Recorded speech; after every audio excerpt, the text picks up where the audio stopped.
യേശുവിൽ സ്നേഹം നിറഞ്ഞവരെ, കത്തോലിക്ക സഭയിൽ അനേകം മരിയൻ പ്രസ്ഥാനങ്ങളെ നമുക്ക് കാണുവാനായിട്ട് സാധിക്കും. ഈ മരിയൻ പ്രസ്ഥാനങ്ങളെല്ലാം തന്നെ രൂപം കൊണ്ടിരിക്കുന്നത് സഭയെ ശക്തിപ്പെടുത്തുവാൻ വേണ്ടിയാണ്. അപ്രകാരം സഭയെ ശക്തിപ്പെടുത്തുവാനായിട്ട് 1972 ഫാദർ സ്റ്റെഫാനോ ഗോബി ഇറ്റലിയിൽ ആരംഭിച്ച മരിയൻ പ്രസ്ഥാനത്തെക്കുറിച്ച് വിവരിക്കുവാനായിട്ടാണ് ആഗ്രഹിക്കുന്നത്. ഈ മരിയൻ പ്രസ്ഥാനം ആഗ്രഹിക്കുവാൻ ചില കാരണങ്ങളുണ്ട്. അദ്ദേഹം ജീവിച്ചിരുന്ന കാലഘട്ടത്തിലാണ്, പ്രത്യേകിച്ച് 1970-കളിൽ അനേകം മനുഷ്യർ സഭാജീവിതം ഉപേക്ഷിച്ച് പോകുവാനായിട്ടിടയായി. അത് വൈദികരുണ്ട്, അൽമായരുണ്ട്, സമർപ്പിതരുണ്ട്. ഇപ്പോൾ സഭാത്മക ജീവിതത്തിൽ നിന്ന് വിട്ടുനിൽക്കുന്ന അനേകം മനുഷ്യർ ആ കാലഘട്ടത്തിൻ്റെ ഒരു പ്രത്യേകതയായിരുന്നു. ഈ കാലഘട്ടത്തിൽ ഫാദർ സ്റ്റെഫാനോ ഗോബി അദ്ദേഹം ചെയ്തിരുന്നൊരു ശുശ്രൂഷയായിരുന്നു വൈദികരെ വിശുദ്ധ നാടുകളിലേക്കും പരിശുദ്ധാമ്മ പ്രത്യക്ഷപ്പെട്ട ഫാത്തിമയിലേക്കും ലൂർദിലേക്കും ഒക്കെ തീർത്ഥാടകരായി കൊണ്ടുപോവുക. അങ്ങനെ അനേകം തീർത്ഥാടക സംഘങ്ങളെ അദ്ദേഹം എപ്പോഴും നയിക്കുമായിരുന്നു. അതുകൊണ്ട് തന്നെ വൈദികരുടെ ഇടയിൽ അദ്ദേഹം ഒത്തിരിയേറെ ബന്ധങ്ങളുണ്ടായിരുന്നു. അപ്പോൾ അതുകൊണ്ട് തന്നെ വൈദികരുടെ ഈ ഒരു ഒഴിഞ്ഞു പോക്ക് അദ്ദേഹത്തെ ഒത്തിരിയേറെ അസ്വസ്ഥപ്പെടുത്തിയിരുന്നു.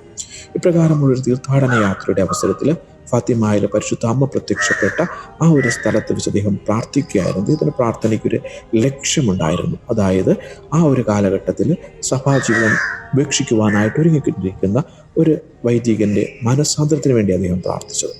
ആ സമയത്താണ് അദ്ദേഹത്തിന് ശക്തമായൊരു പ്രചോദനം ഉണ്ടാകുന്നത്. വൈദികർക്ക് വേണ്ടിയും അൽമായർക്ക് വേണ്ടിയും സമർപ്പിതർക്ക് വേണ്ടിയും പ്രാർത്ഥിക്കുവാനായിട്ടൊരു പ്രചോദനം ഉണ്ടാകുന്നത്.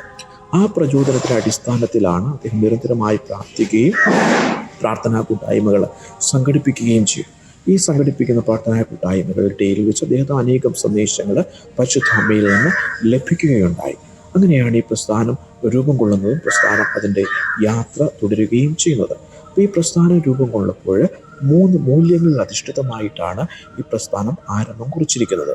ഒന്നാമതായിട്ട് മറിയത്തിൻ്റെ വിമല ഹൃദയത്തിന് ഓരോ വ്യക്തികളും വ്യക്തിപരമായിട്ടുള്ള ആത്മപ്രതിഷ്ഠ നടത്തുക. രണ്ടാമതായിട്ട് പരിശുദ്ധ പിതാവിനോടും തിരുസഭയോടും ഐക്യപ്പെടുക.